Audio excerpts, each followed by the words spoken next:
Welcome, All ladies right. and gentlemen, to JHouze Radio, episode 89. Today we're going to be talking about Star Trek Strange New Worlds. I know anybody who might have read the show notes, we're going to push back Blue Beetle for a little bit because something special coming up for that, so stay tuned for that. But we're going to be talking about Star Trek Strange New Worlds and just a bunch of other things that just might be on our mind because why not? Also, don't forget, guys, if you're watching us live on the YouTube side of things, you guys can hit that like button. Definitely gets us out there in the algorithm, and subscribe so you guys can catch any other content that we might throw out. I'm going to hopefully be trying to do more side streaming stuff later, like outside the podcast. Maybe we'll be doing some game streaming, some community nights, so on and so forth. Also, we're live on Kick for anybody who's on the Kick platform and Twitch as well. So we're anytime we go live, we're on Twitch, YouTube, and Kick. Also, our audio listeners, if you're checking this out, don't forget to leave us a review, 5-star preferably. Tell us how much you love us, how much you hate us. Either way, it's still interaction. Los, And what's don't up? forget to bother KJ for not wearing a sexy shirt for this episode. Listen, man, I feel sexy in this shirt, so that's all that matters, okay? That's all that matters. Sure. Tell that to the wrinkles. Tell that to the wrinkles. Hey, man, the wrinkles the wrinkles add character, okay? The wrinkles mean that Yeah, this when shirt, you're in college. the wrinkles mean that this shirt has seen something in life, okay? Just Mm-hmm. saying. That's what they all say. And besides that, I grabbed it last minute before the show started because I couldn't find anything that looked good on camera. So that's why it's wrinkled. Okay. Anyways, so really quick back to our topic that we were just talking about, writer strike. It sucks. A lot of things are getting held back, and I feel like the industry is going to feel the repercussions of this. Not now, but maybe in a few months, maybe next year, we're going to really Wrong. start to see the effects of this. They've already felt it. Warner Brothers has released numbers. They said that this strike has cost them between 560 and 580 million dollars. They said if they would have given in to the writers and the actors' demands, it would have only cost them 50 million. So they wind up losing more money because they wanna try to prolong this, so everyone just gives in, and so they're losing way more money than they would if they would have just given in. What the entertainment executives have managed to do is create another COVID situation where there is no new content being created. People are now going back to older content and or deciding to make their own content on YouTube or what have you. So in some ways, it's good because it'll teach the execs that hey, you need these people. Okay, not everything is about you. Yeah, And one way it's bad because it affects people like us, where we do pop culture um, podcasts. yeah, So all of our new content is very quickly running out and drying up. So now we have to turn around and focus on older content, things we want to promote, things that we're more interested in. Have oddball discussions about like universes, like yeah. who's the good guy in the Marvel universe, or the DC universe, or like why is it in DC every parent has to die? That is very true. Why do all the parents have to die in a DC universe? I don't understand that. Yeah. Yes, So, that's a weird thing. but the thing is that one of the things that the actors are fighting for is something that the studios were trying to pull.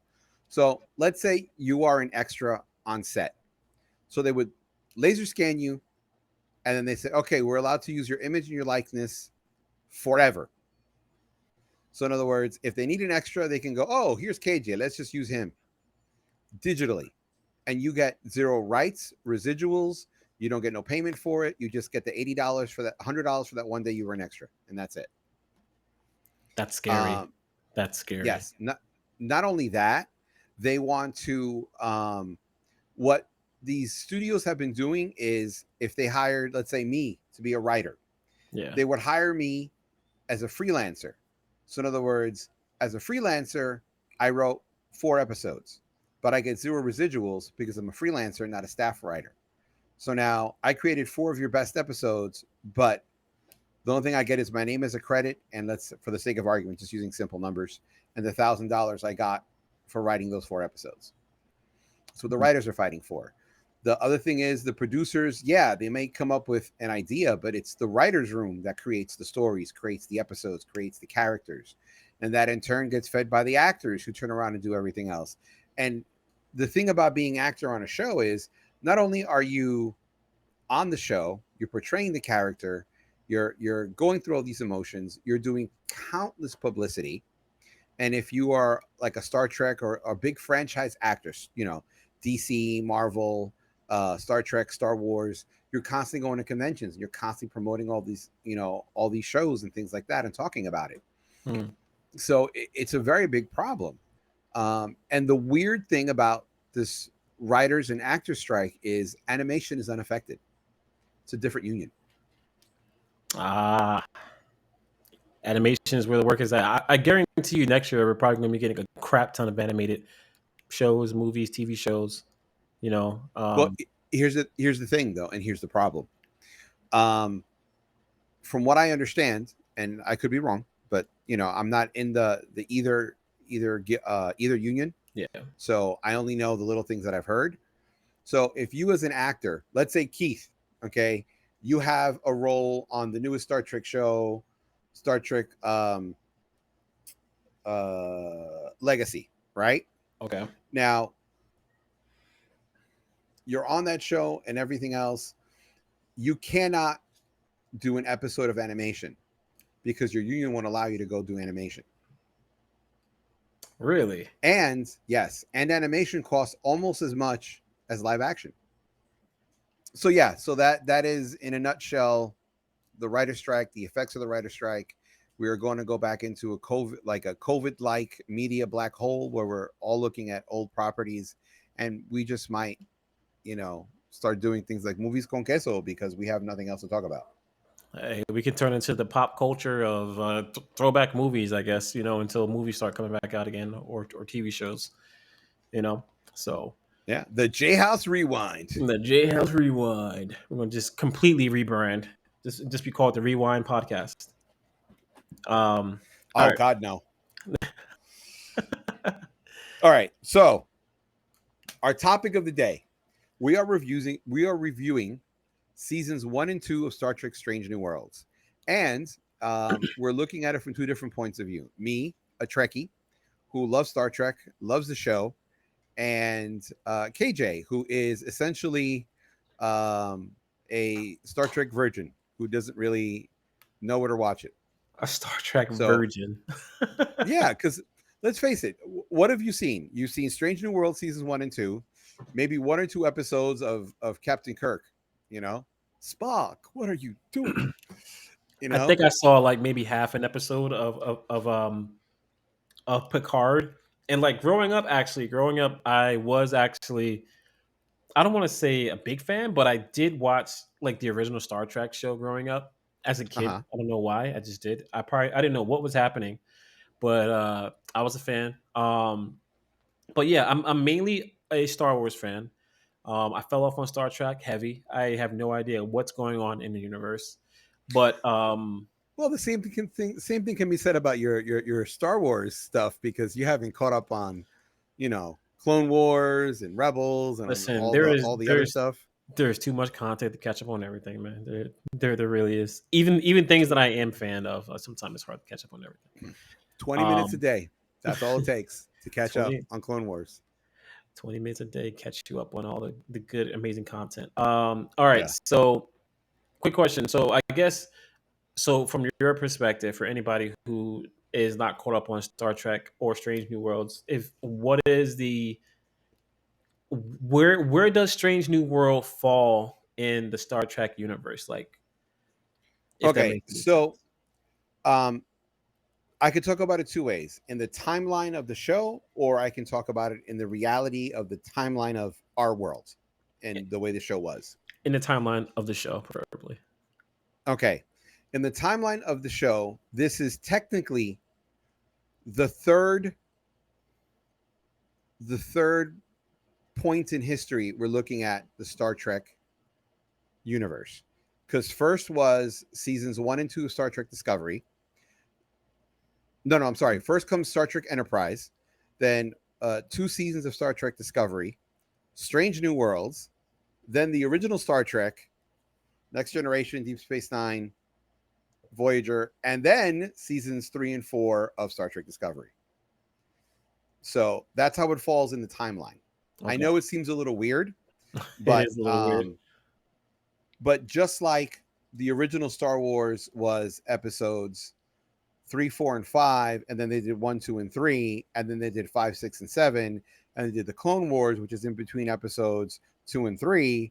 Then they did Rebels, which is after episode 3, and then they did the Mandalorian, which is after episode 3. Oh you my know, goodness gracious. all these, they look for a period in history and they do a story. But from the reality of our world, the first pilot episode of Star Trek was not with Captain Kirk. It was with Captain Pike. So it aired, and then NBC said, we kind of like it, make another pilot, which was very unheard of. Yeah. And Lucille Ball is the person who made Star Trek. The original Star Trek was made by Desilu Studios.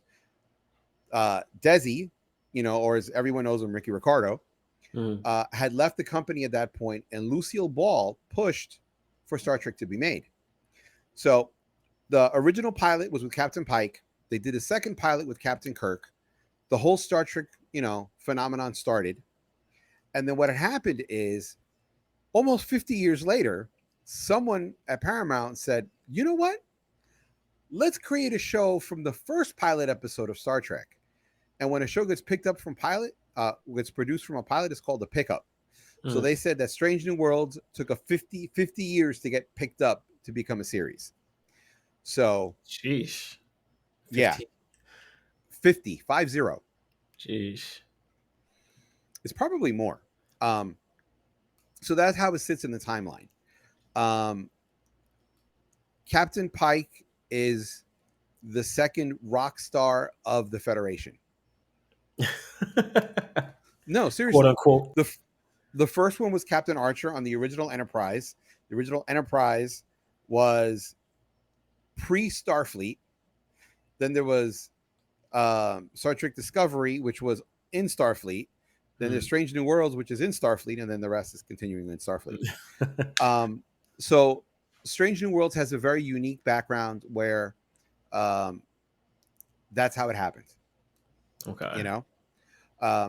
So everything we're watching in Strange New Worlds is pre-Captain Kirk.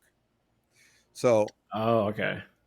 all the show writers have to keep in mind they can only talk about things before they happen to any other captain in Star Trek history, for the exception of the original Captain Archer and the first 2 seasons of Star Trek Discovery. So it's unique. Yeah. So the Gorn, yeah. So the enemy that Strange New Worlds fights, the Gorn, was only in one episode of the original Star Trek, but then they expanded it to be something else. I thought that was very interesting when I saw the Gorn too. I thought that those were some interesting creatures in the show. Like that kind of like when I saw them, I was like, "Ooh, this is my cup of tea right here." You know what I mean? And like their Right, enemy design was pretty cool. But if you watch him in the first episode, he's just a guy in a rubber suit moving really slow. Yeah, exactly. I'm serious. I'm 100% serious. I'm not even joking or kidding. All right. So now that we've kind of listened to this convoluted story of how Strange New Worlds happened, let's talk about a little bit about really quickly about the Star Trek universe's ideology, theories. It's only a couple sentences, and then we're going to get into your thoughts about season 1. I'm going to ask you a couple questions about certain episodes of season 1. Then we'll move on to season 2 because that's fresher in your mind, and then we'll start talking about Star Trek.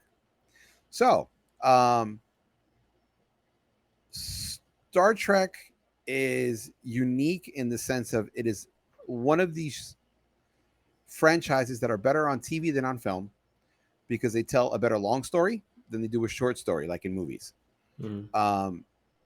The Federation are the ultimate good guys. It's us as humans have matured to the point where we don't care about race, color, creed, sexuality, or planet of origin. Okay? There's a saying on Vulcan, infinite diversity and infinite combinations. And that is essentially what Star Trek is about.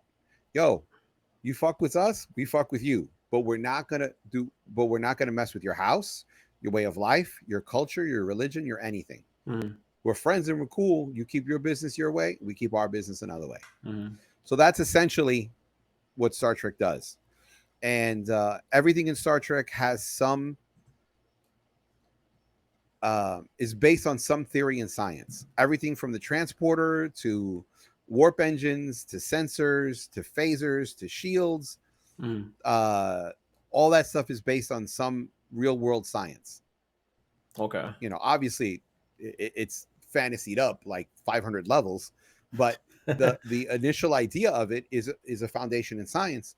Where you have Star Wars, which is a foundation of science fantasy, where they're just like, we needed to go fast. We'll call it light speed, even though light speed is distinct speed. Um, in Star Wars, they're starting to go, oh wait, that's a problem. We'll call it the hyperdrive. We'll start going into hyperspace, as we used to call it light speed, because it doesn't fit with science. Okay. You know, whereas Star Trek always had something based in science. Season one, when I first started watching it, was not a big fan of it. There are moments, and this might sound really weird to even say this, especially for Star Trek fans. There are moments where Star Trek is doing this Star Trek thing where I'm like, all right, I'm kind of bored with this. And then there are moments where Star Trek is just being a space adventure, and I'm like, okay, I'm down for this. I don't know if that makes sense as somebody who's a Star Trek fan, for me to say that. It does make sense It does because make you're used sense. to Star Wars, and Star Wars is, where can we insert a battle? For Let's forget about conversation, let's forget about theories, let's forget about ideology. Let's just do this. Let's do this space religion with laser swords and throw in a battle. Space So, religion with laser swords. what is the Force? Yeah, I mean, no, yeah. Honestly, the thing that I do love about Star Wars is, yes, the lightsabers, the battles, the dog fights. That's one thing I do love about Star Wars. But the thing that really gets me over with Star Wars is more than that. It's more than the lasers, more than the dog fights.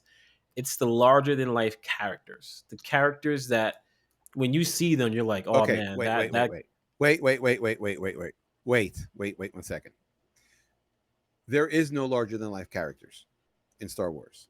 There is larger than life um, concepts that a character will take the role. But Darth Vader, okay, is the creepy bad guy. That's his role. But how was he? He didn't become fleshed out until episodes 1, 2, and 3. And episodes 1, 2, and 3, as you're watching it, you're like, he's a whiny bitch. he's still a larger than life character in my eyes. But Okay, now I you get what now you're saying. I get what you're saying, no, though. and no, and again, it's a larger than life. But okay, what are Darth Vader's accomplishments as a Sith Lord? Because that's when he's Darth Vader. What are his accomplishments that make him larger than life? It's just his presence.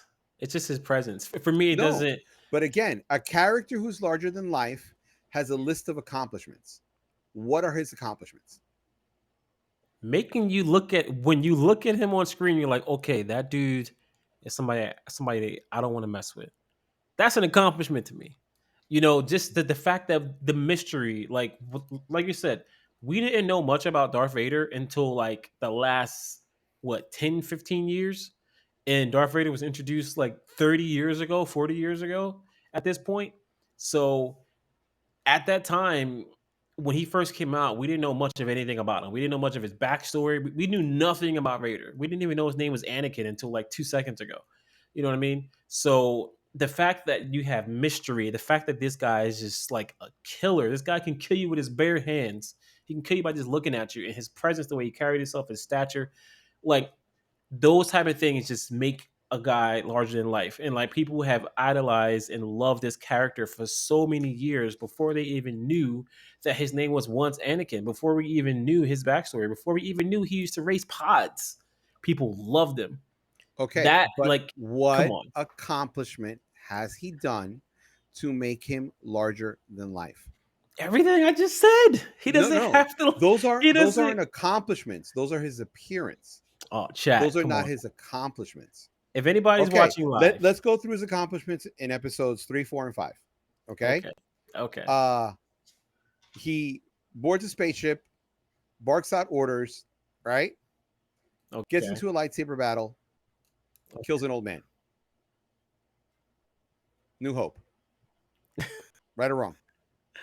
Those are his accomplishments in the movie. Okay, he chokes a couple of his own officers. Okay? Those are his accomplishments. Oh You man. move on to the next one. Okay? What does he Okay. do? Rinse and repeat. Except he chops off his own son's hand. You go to the third one. Okay? He doesn't do a lot. He actually doesn't do a lot until the end. He fights his son, kills his boss, and dies. Those are his accomplishments. But once again, okay, so you set that on appearance. To some people, you are a scary motherfucker just walking down the street. To some people, I'm a scary motherfucker walking down the street. But that doesn't mean I'm accomplished. Doesn't mean you're accomplished. Now, I understand that you have that perspective, but when you go to Star Trek, you actually start seeing the history of these characters, their morality, and their accomplishments throughout the seasons. So I can understand why you were bored, but everything that Star Trek stands for are things that you believe in. Think about it. You don't care what race, creed, color, country of origin, or religion someone is, do you? No. No. You're willing to accept people for what they are. Correct or incorrect? Correct. Yeah. Right? You're willing to have a conversation with anybody. Right? Yeah. You prefer peace over war. Right? Right? You believe in people talking things out. Correct or incorrect? Correct. And in on a film set, you believe in a hierarchy. And you are a filmmaker. You're a podcaster. You're an artist. And there are moments where you fit certain roles. So you believe in a hierarchy. So in just describing the things you believe in everything Starfleet believes. So what was it about Star Trek you found boring? If it actually shows you all the things you believe. The presentation, honestly. Okay, what about the presentation? What about the presentation? Just the fact that I think what it is, the acting for me was a little cheesy. Um, just a lot of the stuff that they were doing just was not believable for me. Let me see. I'm trying to let me pull up IMDb because IMDb looks so weird right now, and it's freaking killing me right Yeah, now. but someone going, but I was going to go into town to get the vapor collectors or whatever fucking Luke Skywalker says. That's great acting. I don't know. That's great acting. I feel like Star Trek shows especially give me the vibe of like the General Hospital days, but the way that they act and the way they do things, it just felt so like over the No. top. And I'm not saying that Star Wars has like Oscar winning acting either. I'm not saying that. I don't know. There's just something just about that vibe of Well, just something about it that I just couldn't connect with. do you want to hear something really funny? Most actors that appear on Star Trek have a very large Shakespearean background. I believe it. I could tell. I could tell. Um, here is the thing. You have been so accustomed to laser swords and space battles that What do you have against laser swords in space battles? simple. It's very simple. Okay. What? What? Uh oh, and religion, because Star Wars is all about religion. Um, what is the Force? It's a religion. No matter which way you slice it. Think Of about it. course. I When people agree. say every Catholic, when they hear "May the Force be with you," they remember going to church and go, "And also with you." You know what I'm trying to say? Who said that? A Catholic? Catholic people say that? Yeah.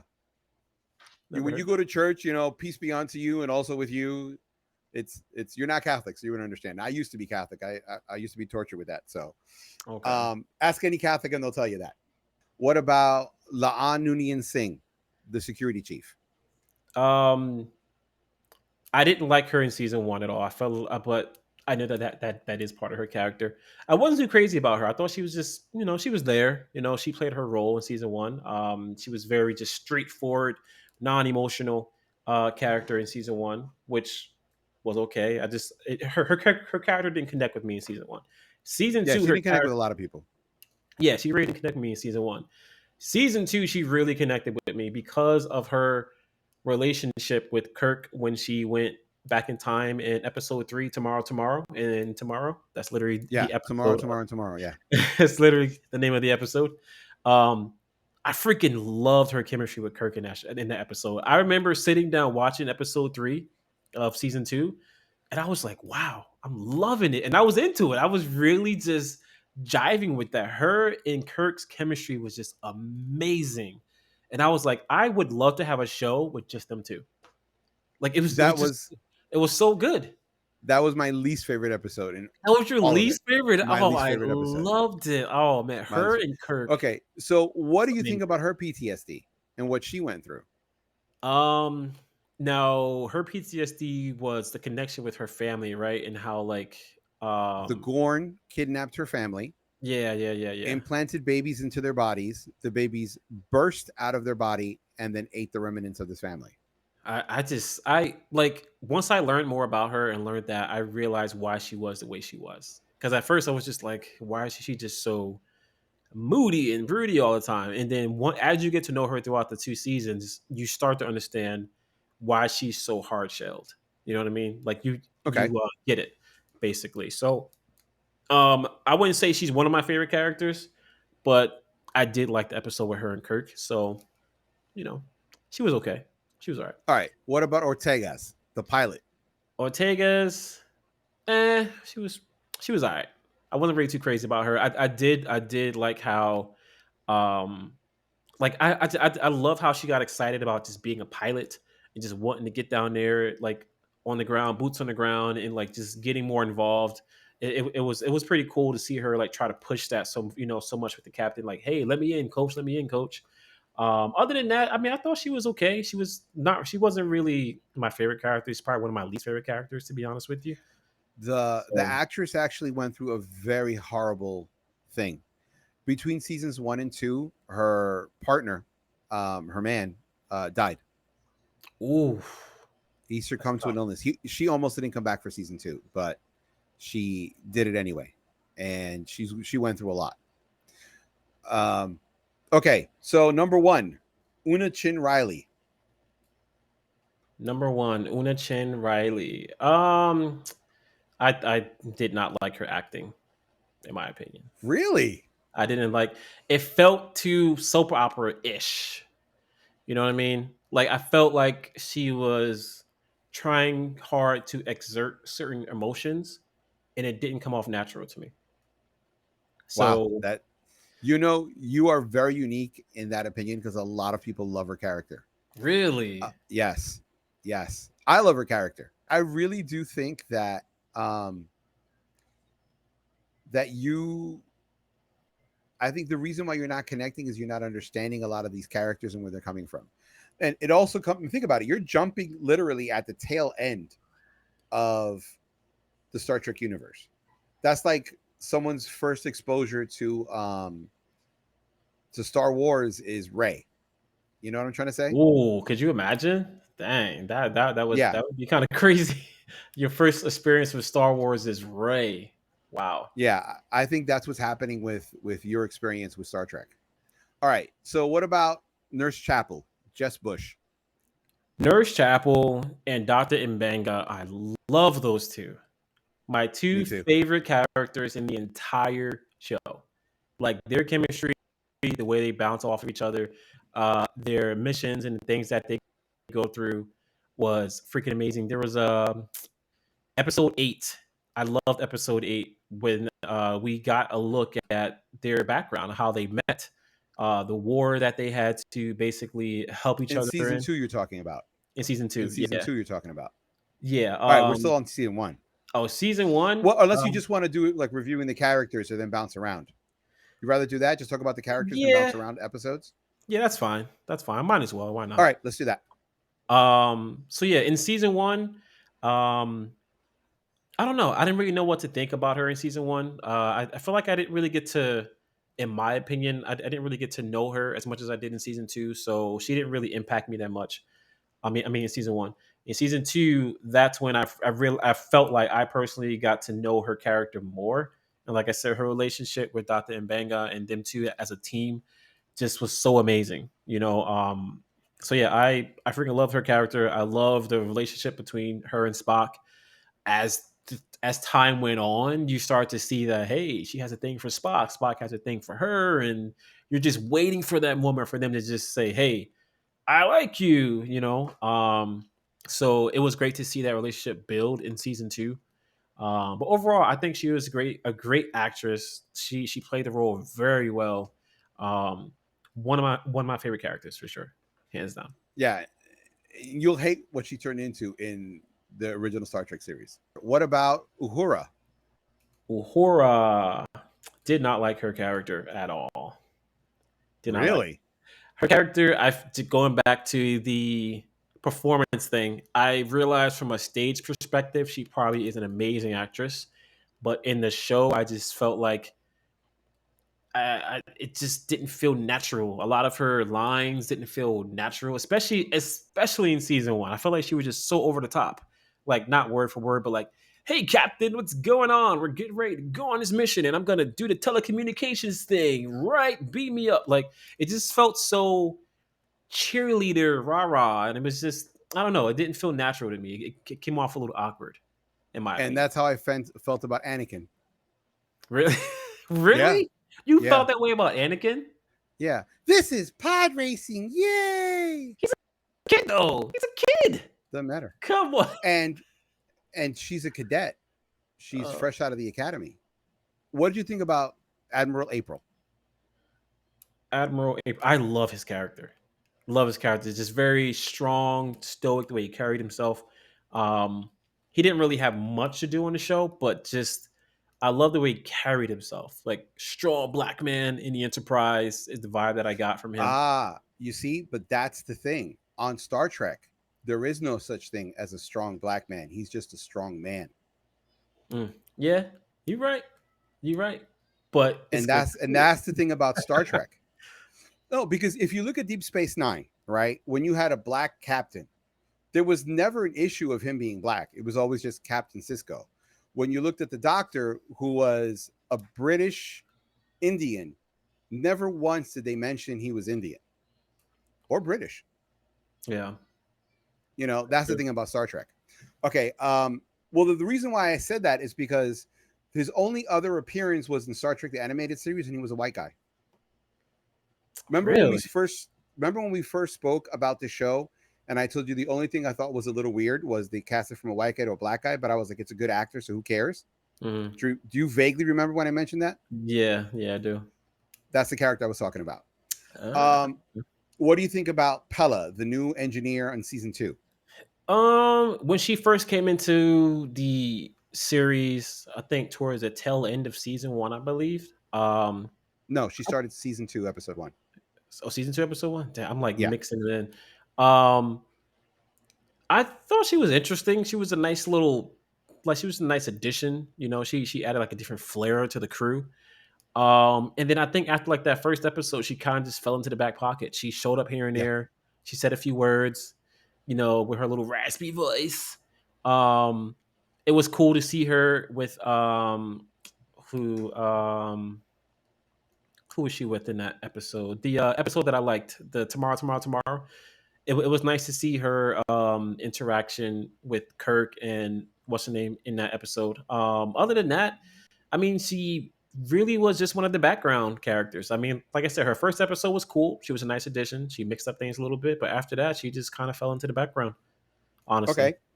So you said you've watched the original Star Trek, right? So yes. you should be obviously you're familiar with Kirk, but we'll talk about him in a second. Do you know who T'Pring is? Spock's girlfriend, her importance in the show? Oh yeah, yeah, yeah. The one that he got married. Well, they were engaged. Yes. Yeah. Do you know whose importance in the original Star Trek? Her importance. No. She made Captain Kirk and Spock fight for her so she could dump Spock. What? Yeah. That's interesting. That's one way to go. That's one way to go about it. Yeah. So Jeez. nobody likes her. She does seem like a little bit of a douche. That's the vibe that I get from her. She She's does seem just like a Vulcan. she's yeah, yeah. Then I realized, yeah, she is just Vulcan, and Vulcans in general are just very almost seems like they're douchey, but that's just how they are. That's how So they are. that's just how they So are. what did you think about Paul Wesley's James T. Kirk? I loved it. I loved it. Really? Yeah, I'm not a I fan. actually I really liked it. I mean, in my favorite episode tomorrow. I keep talking about that episode. It's probably my favorite episode in the entire 2 seasons, to be honest with Which you. is fine. Like you talk about what you connect with. I mean, Uh, that's why we do this. yeah, and in that episode tomorrow, I think that's when we first got a view of him. And at first, I didn't like his character. He just seemed a No, little. we saw him on the last episode of the first season. Oh yes, yes, the last episode. Yeah. Um, but there was a particular scene in season two where I no, yeah, I think it was the last episode of season one. I'm like intertwining both seasons. Um, Well, he that's kind of seemed how it's meant to be enjoyed. yeah. He seemed a little douchebaggery at first, and then in that episode in season two where we saw him again, I don't know. There's just something just different about his character. Like he just seemed more laid back, cool, calm, and collective compared to most of the other captains that we've seen. He just seemed more just down to earth, and I think that's what made me connect with his character and the chemistry that he had with what you call it? What's her name again? You know who I'm talking about? Laan. Lon, Laan. yeah, yeah. The chemistry that he had with her, it's just when they're both on the screen, man. It's just I feel like I'm watching a different show. Like I love their chemistry, man. It's so good. I really hope that in season three, which sucks, it probably won't happen because he announced in season two that he has a girlfriend already. No, I think he's engaged or something like that. Um, No, he has a pregnant, but that all leads into the Wrath of Khan. oh, okay, okay. So yeah, it sucks that we probably won't see much chemistry because he's already with somebody. And she was kind of upset about that, but she got over it. I would love to see more chemistry between them two. Like I just feel like the way they bounce off each other is amazing. So yeah, I would have to say Captain James T. Kirk, probably also one of my favorite characters from the entire series so far. Okay. Well, here's the thing. He cannot continue a relationship with Laan Noonien Singh because his greatest enemy is Khan Noonien Singh. Oh, really? Yes, Star Trek II, The Wrath of Khan is Captain Kirk versus Khan Noonien Singh, one of Laan's ancestors. When they went back in time, that little kid that she was talking to, that Yeah. was Khan. That was the biggest in the Star Trek universe, the biggest bad guy the Earth has ever seen. Yeah, you know what? I forgot about that little segment about the kid at the end of that episode. I forgot about that. Wow, that's interesting. I wonder if we're gonna Yeah. get. I wonder if we're gonna get a taste. Like, is it possible for us to get a taste of that in season three, or What? would it not match up with the storyline? Khan? Yeah. No, it won't. Because again, you'd have to watch the original Star Trek series to understand that Khan was eventually defeated on Earth. He went into outer space, went into a ship that put them all into hibernation. Captain Kirk found them. Khan tried to kill Kirk and take over the Enterprise. Kirk beat Khan, put him on a planet. Something happened on the planet, and then Star Trek II: The Wrath of Khan, the movie happened. So there's a whole history there. Interesting. Interesting. Yeah. Okay. So it's something that can never happen. So we've talked about some things you hated. Let's talk about some things you really hated about Strange New Worlds. Some things I really hated. Well, think about it, because I'm very vocal about Obi-Wan, and you don't think it's that bad. You think it was oh, watchable. You thought it was entertaining. And I just thought Obi-Wan was one of the biggest pieces of garbage Disney has ever made. Oh my goodness gracious! I keep forgetting that you hated that much. Yeah. One thing I Because hated you want to talk about slow paced and boring. That was Obi-Wan. about one thing I really, really hated about Star Trek Strange New Worlds is something I hate about almost every single TV show when they do it. They had a musical episode. And Okay. I I hate that. I hate when I feel like almost every TV show that I like or watch has to have at least one musical episode. I get why they do it. You know, it, it's I get why they do it, but I don't like it. It's annoying. And that is probably one of the things that I hated the most. Now, granted, the show like that particular episode, even though I do hate those episodes, it wasn't that bad. Some of the singing was actually pretty good. It made sense, and there was story behind. I think one thing that made that episode interesting is that when they were singing, they made like every time they sing, it was a security issue because they said when you sing, you give out your deepest, darkest secrets. And I thought that was an interesting thing to add to that episode. Like, oh, okay, they're singing and then they're telling their secrets. I thought that added an interesting dynamic to that episode. So I will give it that. Traven Chat says, like the Buffy the Vampire Slayer music episode, that is exactly what I was thinking about when I said that. Just like the Okay. Buffy the Vampire Slayer episode. Two things I'm going to tell you. There are currently 890 episodes of Star Trek. Okay. 890. So this is the first musical episode out of 890 shows. So it took a long time to get there. Oh yeah, I mean, and I understand that, but it happened when I watched it though. No, and here's the thing though. Buffy the Vampire Slayer was actually one of the influences for that episode. Are Swear you to God. serious? Very serious. Out of all the things that could influence that, Buffy the Vampire Slayer was one of them. Yeah, it's generational, dude. These people who write the show are of the age where they enjoyed that episode.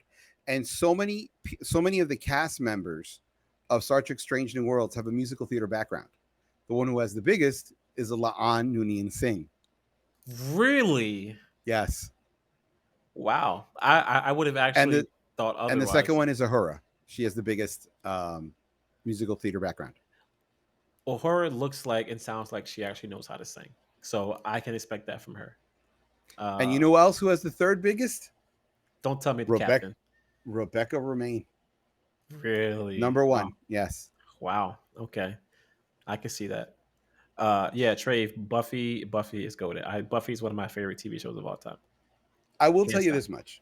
When it came to that musical episode, I thought the first song was genius. Absolute genius. When they're like all systems stable, blah blah. I thought it Oh was yeah, yeah, absolute yeah, yeah. genius. I I thought it was think clever. It was clever. Spock's song of "I'm the X" I thought was genius because he's talking mathematically and he's talking about he's Nurse Chapel's ex-boyfriend. The last song dragged on forever. Yeah, that was way too long. Laan's song dragged on forever. I thought But La'an's song was the best song to me, in my opinion. Next but it to was so long. yeah, I know. It was so long. I like the fact that they did it because they got it out of their system. I don't want to see another musical episode ever again on Star Trek. Just get it over with, right? Yeah. Yeah, I just get it. rip. Okay, you have that itch. Go. You scratched it. All right, we're good. Let's move on to better things. Let's move on. Yeah. Jeez. In my opinion, okay. So now that you've talked about what you despise, what did you like? About the show in general, just little things. Yeah, because we're just reviewing 1 and 2 as one big season, essentially. What did I like? I did like the special effects. I thought now there were some that weren't that great, but I did like the overall special effects. I thought it was pretty good. I love the makeup design. Um, the cast was good, even though some of the acting was at times. But overall, like as a unit, the cast was good. They weren't bad. Um, and that's pretty much it for me, honestly. I mean, like I said, there were things about the show that I did connect with. A lot of it I didn't because I don't know a lot of the history and the lore. So I just tried to grab onto things that I could, and that like appealed to me. Honestly, I did like episode 2, Ad Astra per Asper, the Oh, uh, the courtroom dramas. the courtroom Yo, drama. Oh, Star I Trek love that. does really good courtroom dramas. I love Really that. good. Like it gave me like Law and Order vibes almost because I freaking love Law and Order. It's one of my favorite shows of all time too. Um, but that was just so interesting. It was so good. I was like, wow, okay, this is stepping in a different direction. I like when the show, like I said before earlier at the beginning of the conversation, I like when Star Trek stepped away from the Star Trekkiness and just did grounded storylines mixed in with the Star Trekkiness. That's what I love about like those are the things that I was appealed to, honestly. Um, Here's the thing: Star Trek does great courtroom dramas. Great courtroom dramas. Yeah. They have every. I don't think they had it in Voyager, but almost every single Star Trek series has at least one courtroom episode, and I think they're done very, very well. Yeah, that was great. Um, That was great. but I disagree with you on the acting because I've seen far worse acting on Star Wars. Um, I disagree with you with the melodrama because I feel it's far worse in Star Wars. Okay. Um, like I said, the animation in Star Wars, the animated series in Star Wars, I think are much better shows and much better content than the live action, for the exception of the Mandalorian um, and Rogue One. I thought those two were like masterpieces. I thought they were amazing, amazing pieces of Star Wars. Mhm. Like I really can't knock them for if like for me to say anything bad about those three pieces is like being a nitpicking asshole. I just thought in Star Wars those three things were amazing, absolutely amazing. Um, I love. Okay, so did you understand the crossover episode with Boimler and Mariner? When they Oh, came from the animated series? um, I don't like. What was there to understand about it besides? So there was more to it than just hey, they just went into a portal. Yes. Okay, yeah, I guess I didn't Um, understand it. Lower Decks is an animated TV series. Is a Star Trek animated TV series, Mhm. and it is the one that does all the farsing and all the jokes about Star Trek. Here Mhm. are these characters on a Star Trek ship, being Star Trek officers, and they imagine fanboys who suddenly appeared in the Star Trek universe and they're referencing everything from all the other past seasons. Mhm. That's kind of what happens on Lower Decks, and Okay. those two main characters came over to Strange New Worlds. Now, side Um, note, do they voice the animated characters as well, or is yes, oh they yes, do those voice two them? actors voice the characters. That's interesting. I like that. I like that. Um, like there were jokes in there that you don't get because you're not a Star Trek fan. Yeah. Like when Boimler put his leg on the saddle and he goes Riker, and then he gets on the saddle. Yeah. Did you understand that? No. Because Commander Riker on Star Trek: The Next Generation, they make fun of him because the way he sits on a seat is he throws his leg over the seat, then he sits down. So that's Oh, something he did. okay. Did you notice at the end of the episode when they're like, "Oh my god," you know, when they were talking about the crew of the original Enterprise? Oh, Mhm. Mayweather, he was like the biggest, one of the best pilots, and da da da da. They're Yeah, like, yeah. "Oh my god," you know, we're doing what they do. Mhm. Like they were trying to explain all that. Like if you're a Star Trek fan and you watch everything, there is so much funny and so many jokes about Star Trek history that it made the episode absolutely phenomenal. In my opinion, the best one in all of Strange New Worlds. Really? Okay. Yes, Okay. yes, because Interesting. it shows that no matter what version or flavor of Star Trek you're in, you fit in that universe no matter what, regardless of how different you are on your show. you can go onto any other Star Trek show and you are a Starfleet officer and you will be accepted, no matter how annoying you may be. Yeah, they were annoying the crap out of them for sure. They really were. Yeah, because, Strange New Worlds is a lot slower paced, as far as the dialogue as compared to Lower Decks, where it is literally like the Ninja Turtles kind of fast. Yeah, I could imagine. I could imagine. Yeah. Um, so what is? I'm trying to figure out what to say. So actually, let's just jump straight into it since we're running low on time pretty soon. Wait, wait. Let me go over the things that I hated and the things I enjoyed, and it's really Okay. quick, and then we'll Okay. move on. What I hated, what I hate absolutely is the show is called Strange New Worlds, and we have not seen a Strange New World yet. We have revisited a whole bunch of other shows that were whole other places that were referenced on other shows. Okay. I hope that changes. Um, Two, I do not think the season should be 10 episodes. I think they should be 12 episodes. The reason why I think they should be 12 episodes is so they can have an episode or two of a bottle show. Do you know what a bottle show is? No, it's not. Where your whole entire episode is done on the standing sets. At no point do you go outside. At no point do you look for anything else. Everything's done in one place. It's kind of funny Kind you of say like that. Okay. it's kind of like when you do a play and everything, the whole play happens in one room. Yeah. That's essentially what a bottle show is. And you were saying, I'm sorry? It's kind of funny you say that because I subconsciously look for every show that I watch to have that one episode. I just didn't know what it was called. And I was kind of looking for that for this episode. I was like, all right, what is the one episode where everything is within this one room on the ship where they don't leave and then something happens on the ship and they got to figure it out and it happens in this one little space. Like I love shows or movies that actually do that. It just makes them more interesting. I was waiting for that. I think I wait for that to happen in almost literally every show that I watch, honestly, because it just makes for great content. Yeah. Honestly, The other thing I don't like is they contain their runtime. There's a TV show called The Orville, another science fiction show, yeah, where because it's on streaming, they said if our episode needs to be an hour and a half, and they had an episode that was an hour and a half, it's going to be an hour and a half.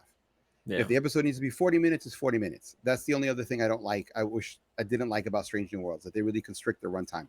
Mhm. What I do love is, for the exception of the Star Trek Discovery, each and every Star Trek show, you get to know who each and every character is. And in Strange New Worlds is no exception. You know who these characters are. You either like them or you don't like them. Mhm. You're able to talk about them in the podcast, even if you don't like the show, because you were able to discover who these characters are. Loved it. And I also love the fact is they're dipping into areas of Star Trek lore that people rarely talked about. So they're expanding the universe. Okay. Okay, that's my whole loved it and hate it. um, as a whole, well, do you want to rate season 1 and 2 together, or do you want to rate them separately? I think we should do 3 scores. 3 scores? One by itself, two by itself, and combined, what do you give it? And the reason why is I Okay. think both seasons have very different tones.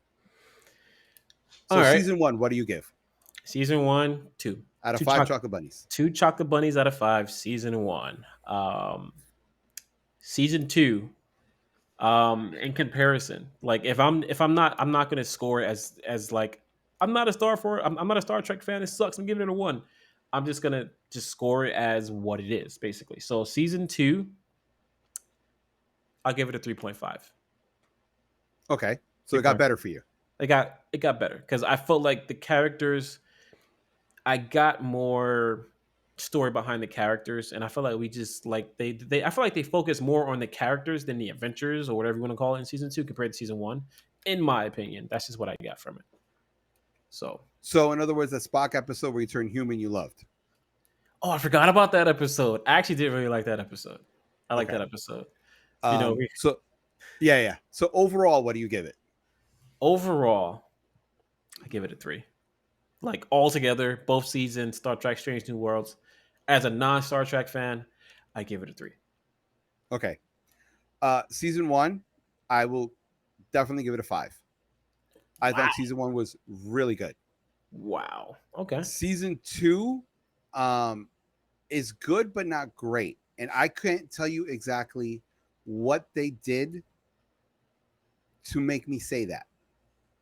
Because if you look at it, it's a great season. But is it as good as season one? No. But then again, it could also be the fact that I was so excited for season one to come out, that maybe that kind of colored it. That is true. But season two, I'd give it a 4.5. And overall, 4.5. I will continue to watch the show. This show is amazing. It is definitely not an Obi-Wan. And I hate to say it, but like, when you look at Star Wars, they don't know how to develop their characters emotionally. Okay. And in Star Trek, you really do get to discover who these characters are, what are their likes, what do they like to do, what do they don't like to do, who are their best friends. You find out more of their backstory, and some of the backstory is revealed just in casual conversation. Whereas in Star Wars, everything's like, oh, well, I met this person on this mission and this, that, and the other thing. And nothing's ever, oh, yeah, I met him at a bar. They're super cool. It's always, no, this person helped me fight in this war for this and that. And there's so little humanity in that. And what I love about Star Trek is there is so much humanity. And if you look at La'an and Kirk, perfect example of humanity, how it comes out, and even you fell for it. You love that. Yeah, the humanity of the characters. Yeah, for sure. With no magic laser swords, no funky religion. Here you go. Here you go. No wizard in a robe. Oh man, yeah. Side note, I just saw a clip of Spock and in that episode that I loved. Yeah, I really love that episode where he was like human for like 2 seconds. That was fucking funny. It was such a funny episode. Yeah, that was actually a really good episode. I love when he touched the teapot and then he had to walk away. I freaking love it. It was so funny. It was actually pretty cool. But yeah, are you? Well, yeah, you already said you're looking forward to season 2 already. I mean, season 3 already. Season 3, yeah. But I guess when or if it comes out, it might be canceled or it might come out in late 2025, late 2026. Wow. That's actually pretty crazy to think about that. Yeah, and if you think about this also, Ahsoka season 2, if that happens, may not come out till 2026 also, or even later. Yeah, that's Star Trek does things slower. Yeah, that's probably going to be for a while before we get season 2 of Ahsoka. Honestly, I can't wait. If there is a season 2, if there is a season 2, which I can't wait to talk about the last episode, but we'll wait till the season is over before we give our deep dive into Ahsoka. Yeah, so I already have problems with the last two episodes. I can't wait to hear him. I can't wait to hear Los tell me what he hates about one of my favorite series. That you don't know the background of the character. You don't know the background of the main character. So on that note, yeah, that is. So wait, but before we end it, let me ask you a question. Would you watch a season 3 on your own? On my own, probably not. But then again, the way it ended, I'm a little curious. I'm not going to lie. The way it ended, we did find out that, I just closed the IMDb page. The one character who found out that she has, I guess, eggs in her now or something. Oh, Captain Patel. Yeah, Captain Patel. Batel. Yeah, we found out at the end that she has eggs in her from the Gorn. The Gorn. So and then it like ended to be continued next season. I was like, no, what happens next? Oh, no one was screaming at the screen louder than me. Oh man. So that was kind of interesting that they ended it like that. So to see that Patel is actually infected now, I am a little curious. Part of me is like, will I watch season 3? Probably not. But then again, I kind of want to know what's going to happen. So I'm like, listen, honestly, I think you should watch it. I think you should watch it for this simple reason. It is part of pop culture. We are the pop culture podcast. And I mean, like, I am not a Star Wars fan. I mean, yeah, I like it, but I'm not anyone to go, oh, I got to rush out of seeing in theaters. I'm like, no, I'll wait for it to come out on video. Yeah, I'll wait for it to come out on streaming, but I'll watch it. yeah, I think that watching a franchise that you don't love, but you love the genre, really does help your understanding of the whole genre and really lets you understand, references in pop culture. Like people still say, beam me up, Scotty. yeah. Literally, been saying that for so many years. Yeah. Side note, I These do have aren't a these are not the droids you're looking for. Like it's all pop culture. And I really do think that for us to do this the way we do it, we need to, like bury ourselves in pop culture and know these references. So that's why I think you should watch it. Should you be an avid fan? No. I mean, but I do think you should watch it, even if it's only one episode a month and it takes you a year to watch it. But I really do think you should watch it. That's- Like if there's an Obi-Wan season 2, I'll watch it because it's part of pop culture. I'll probably be yelling at the screen and try to keep myself awake. But yeah, I'll watch it. I drink like freaking loads of coffee just to stay awake during an episode. Morphine drip or whatever it takes, gasoline if I have to. Whatever it takes, man. Whatever it takes. Exactly. So yeah, that is the thoughts from a non-Star Trekkie on Star Trek: Strange New Worlds. Let us know, anybody who's watching. Give us your thoughts on who's watching or listening. Give us your thoughts on what you think of Strange New Worlds, or if you like Star Trek or not. Just let us know. Yeah. Other than that, Los, do you have any recommendations or anything you want to leave the beautiful people before we get out of here tonight? I don't really have any. And the reason why is I am doing a shit ton of work on my house, and I literally have not had time for anything. I'm literally just focused on right now the content that we're reviewing. But in 2 or 3 weeks, when things get better, I'm gonna start looking for new shows to watch on streaming. Okay. I did watch Russian Dolls on Netflix, and it was a very big disappointment. Russian Dolls on Netflix. I don't think I heard of that one. A girl is stuck in a time loop, and she has to repeat the same night over and over and over again.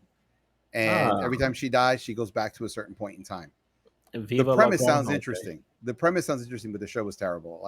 I watched it hoping that I could recommend it, but I can't. He said, "I hope I can recommend it, but I can't." I can't. That's funny. Jeez. Yeah. Other than that, I don't know. I don't really have much to recommend besides Chat GPT. I just recently started using it. It's like Me too. it's, how would you describe Chat GPT? What is it like? Just like an AI generated tool? I guess we can just say, honestly. Um, a tool or a cheat? It's a, Um, it's definitely a cheat code for sure. I needed to write an email for work, and I didn't know how to write it. So I said, you know what? Let me just go on ChatGPT. I told it what I needed to do, and it wrote it out. And I was like, this is a great first draft. Copy, paste, edited what I have. And I spent like 20 minutes editing as opposed to an hour writing the whole thing. Yeah. Sent out the email, and it was perfect. And ChatGPT can do everything from manage your social media to create content to write a script to write a book for you. It's scary how much it can do. Yeah, it is. And I do think that eventually we're going to have to do an episode on AI. Yeah. I literally started using it not too long ago too, and it blew my mind. Like I told you earlier, how sophisticated it is. It was actually kind of scary. I was like, wow, this thing is really giving me some good answers. Like I told you earlier, I was expecting just like some, press this button or say this word or do this thing, or like something like how you do when you call on the phone and you try to get on customer service and they can't understand a word you're saying and they just keep repeating the same thing. I was expecting that. And I felt like I was literally talking with a person online to give me suggestions for something. And it was pretty interesting, very sophisticated. If you haven't tried ChatGPT, you can literally use it for basically anything, whether Yeah. it's what am I making for dinner tonight, or help me come up with a proposal for this report or this business, whatever, like just anything. You can use it for anything. So that's You know definitely what? my recommendation. I think that if we do the AI episode live, we should tell it, what are the next 10 topics we should cover in a pop culture podcast where one person's a Star Trek fan, one person's a Star Wars fan, but we love, blah blah blah blah blah, and see what it spits out and do it live and see if it's actually worth anything. That's actually pretty interesting. That's pretty interesting. Trey even chat says sometimes I use it for my descriptions on my YouTube videos. Hey, honestly, listen, Yeah, man. that's a real good Whatever, idea. whatever you can use it for, man. There's no shame in it, man. Seriously, it's there. It's a tool. It's there. Use it. I think it'd be cool to do like a Q&A episode where we just ask, where we have Chat GPT ask us questions about certain topics in pop culture, and we just answer them. I think that'll be an interesting episode. Honestly, There's our AI episode. We got to start planning it. there's our AI episode. All right, guys, we're gonna get ready to get out of here. Once again, we really do appreciate you guys for hanging out. Trey, thanks for stopping by. Appreciate the support. Thank you, Legion. Anybody watching live, don't forget, guys, we go live on YouTube, Twitch, and Kick. Check out our channels there to catch our live shows and any of the content that we throw down. Don't forget youtube.com/the JHouze. Also, don't forget our Patreon, patreon.com/JHouze Radio. If you guys want to support us financially with as little as $1 a month, you guys can, keep a cup of coffee on Los's table. You can keep the lights on and so on and so forth. So yeah, we love you guys. Thank you again. Peace and chicken grease. Live long and prosper. Yes. I will not watch season 3. I'm joking. You should. You should. All right, guys. Later. Later.